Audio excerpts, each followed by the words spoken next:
I got another letter from immigration saying that you are now a permanent resident of Canada. Destroy your cup.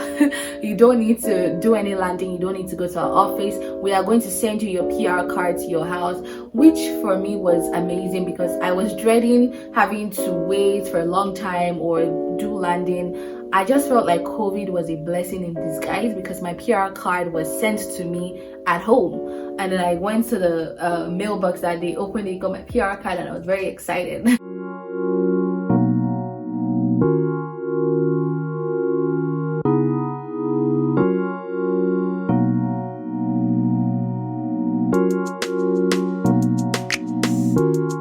Hello everyone, welcome to another episode of Ask Mo. My name is Mo and I am a lawyer licensed to practice law in the province of Ontario and also in Nigeria. I create content for internationally trained lawyers who are looking to requalify in Canada, graduate students, and for people who are looking to settle down and succeed in Canada. Please note that whatever I say in this video is not legal advice. If you're yet to subscribe to my channel, kindly subscribe by clicking on the red button down below and subscribe, and also turn on your notification bell so that you will be the first to know whenever I post new videos. Also like this video and share this video if you found it very helpful, and I like to engage with my viewers in the comment section. So if you're new, leave a comment or give this video a thumbs up because it helps me know that you guys love and you are enjoying this video. Sharing with you guys how I got my PR in just 4 months. If you're watching my channel for the first time, I moved from Nigeria to Toronto in 2016 for my Master of Laws at the University of Toronto, and my program was for a year and 3 months. And once I was done with my program, I applied for my postgraduate work permit and I got a 3-year postgraduate work permit, which is rare for someone that only did a course of 1 year and 3 months.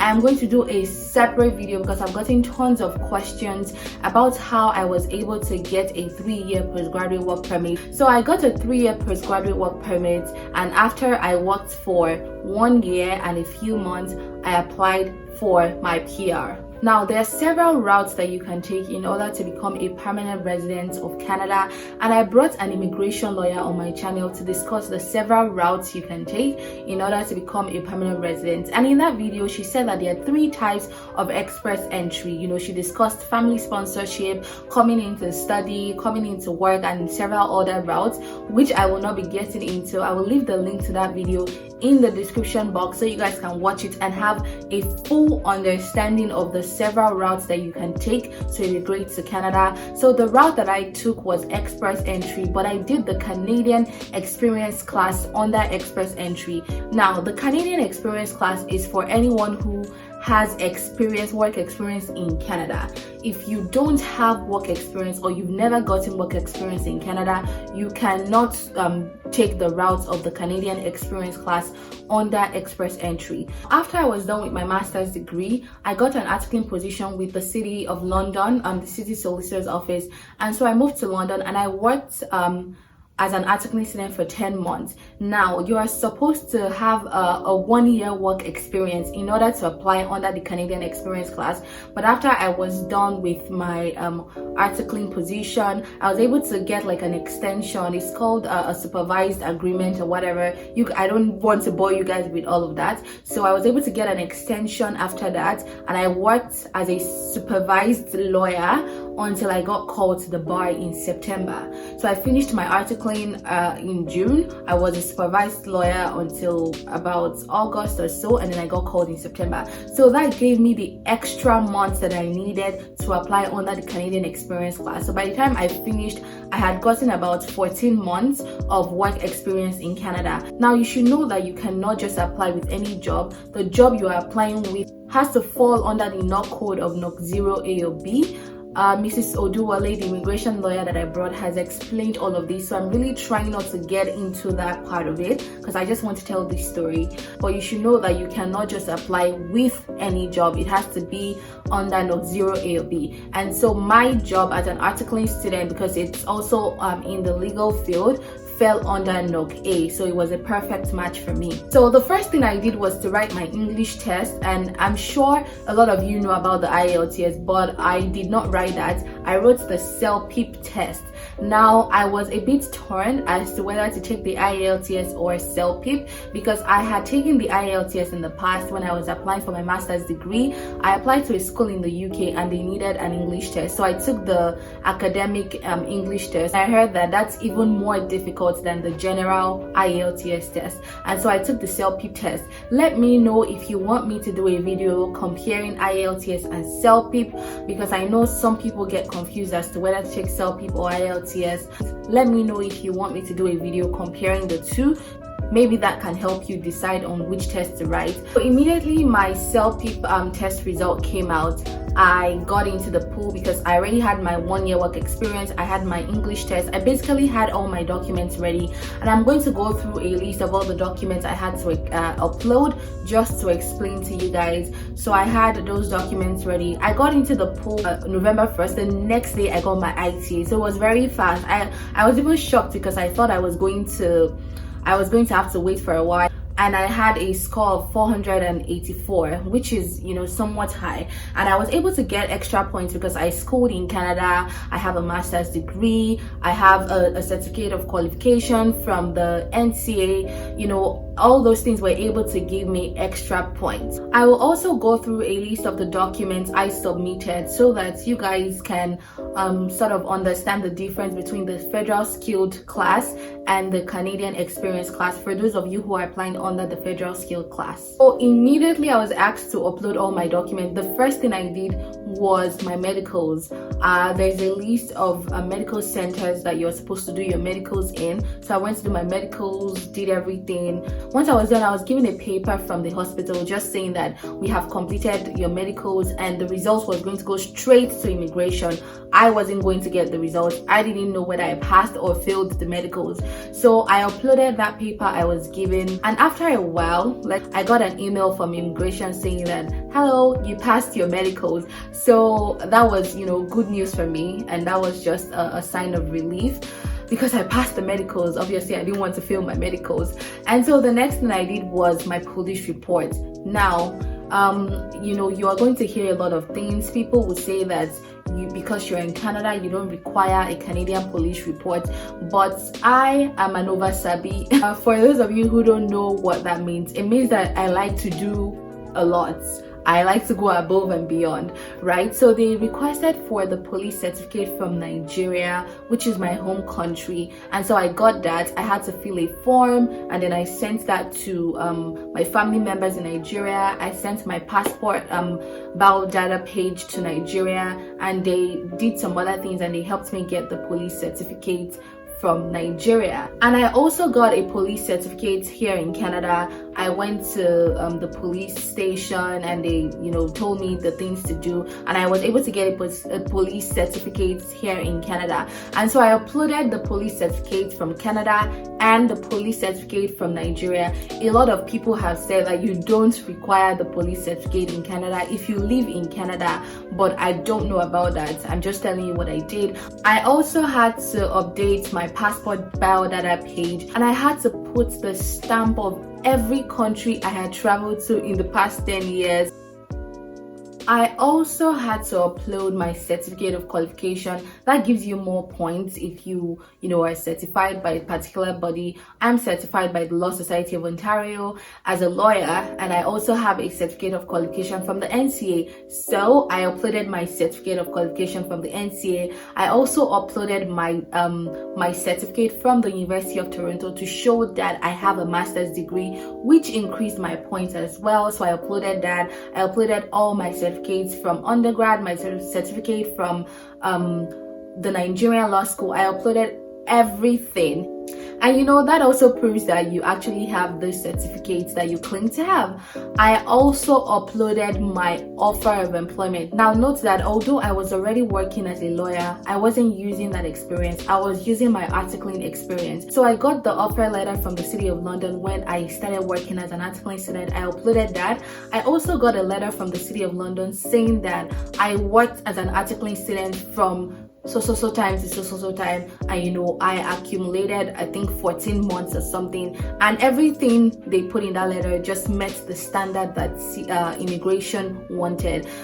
They included the salary I was earning, they included the amount of hours that I worked, they included my job description, the things that I did, because immigration wants to know that your job falls on that either NOC 0, A or B. And so that letter just basically highlighted all these things, and then I also uploaded that letter as well. And remember that that letter is different from my offer letter. So the offer letter just says that hello MOYO, you have been offered a position at the City of London. So I showed them that letter saying that I was offered that position and I accepted the position, and then a different letter from the city just saying that I actually worked at the city, and these were the things that I did, and this is how much I earned, and these were my hours while I was working at the city. And the letter was properly signed, and the letter was also on a letter-headed paper.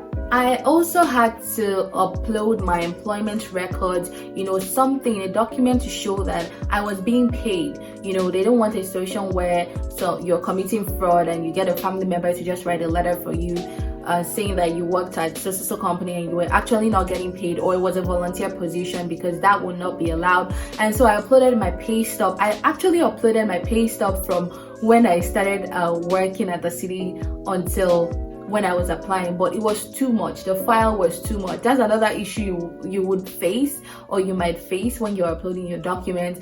Or documents might just be too big or too large, and so I just sort of reduced it and uploaded the earlier pay stubs just to show that I was getting paid as an articling student when I started. And I just uploaded, I think, for about 10 months or for about 8 months, because I just couldn't upload everything. Thankfully, I had my old passport that had expired, so I took all of them and I had to start flipping through wherever I saw a stamp from maybe the UK or the US. I scanned that and I uploaded that with my passport biodata page, because they want to know the countries you have traveled to in the past 10 years. Another thing that I did, just because I'm an overstudy, I like to overdo, I uploaded my offer letter when I became a lawyer. The city, gave me another letter saying that you have been hired as a solicitor and these are your duties and all of that, and I signed, showing that I accepted it. And I asked for another letter just saying that, and I asked for another letter from the city just stating that I'm a lawyer, these are my duties, this is the amount that I earn, these are the hours that I work and all of that, just for some extraness, just to show that I am currently working at the city, or I have a job. I also uploaded that. And this is also very, very, very important, and I want you to pay attention to this. The good thing about applying under the Canadian Experience class is because you don't have to show proof of financial funds. If you're applying under the Federal Skilled class, you have to show that you can take care of yourself. If you're just applying for yourself, you need to have about $12,960 in your account. If you're applying for maybe yourself and your spouse, you need to have about $16,135 in your account. If you're applying with 2 children, you need to have about $24,083 in your account. I'm just going to put like a screenshot of the amount you need to have in your account so you know what you're dealing with. But because I was applying under the Canadian Experience class, I didn't have to show proof of funds, which was very fantastic, because the truth was I didn't have no $12,960 in my account. So that was very good for me. So what I did was I wrote a letter of explanation, and this is what you should do. Because you don't need to show proof of financial funds, that doesn't mean that you should leave that place empty. You should actually write something there. So I wrote a letter of explanation just saying that I currently work as a lawyer here and I earn so amount. I attached some of my pay stubs, I attached my offer letter, I attached the letter from the city saying that I currently work with them, just to prove that I'm currently working at the city and I'm getting paid. So that was what I did. And I also printed out the page from immigration's website that clearly states that if you are applying under the Canadian Experience class, you do not need to show proof of funds, and I highlighted it boldly. I'm a lawyer, so I'm a bit extra. So I highlighted it and I attached it to my letter of explanation and all those documents from the city, just showing that you guys said I don't need to show proof of funds, which is fine, but I'm also just letting you know that I earn an income and I'm working and my job falls under NOC A. so we're not going to have any problems. The other thing I had to upload was my passport photograph, which I did, and I also uploaded my selfie test results. Now, there was no space to do that. There is a part that says, you know, do you want to explain anything, or do you have any explanation? And I just wrote another letter of explanation saying that there was no space for my selfie result and all of that. But just so you guys know, this was my selfie results, and I uploaded it. And once I was done, I paid the fee, which cost about $1,040. Now, this is just the application fee. This is minus the amount I had to pay for selfie, police reports, and all the other things I had to do. So once I submitted my documents in November, I think I was done towards the end of November or December. I was done. I had to wait. And in February, I think February 28th, I'm just going to put a screenshot for you guys so you guys can see the timeline. I got you know, a message from immigration saying that your application is completed and your status has been approved. After that, I was sent my CORP, my confirmation of permanent residence. I was sent that not too long ago, maybe in 2 weeks. Once I got my CORP, I was told to fill it out and go for landing. So what that means is when you get your CORP, you're supposed to go to a border. I was planning to go to one of the US borders here in Ontario and just do my landing. I'm not really sure how that works because I didn't have to do that thanks to COVID, but that was the initial plan. Or I was to go to their office in London, and I heard that that would usually take time because a lot of people, you know, would choose that option and it just takes time.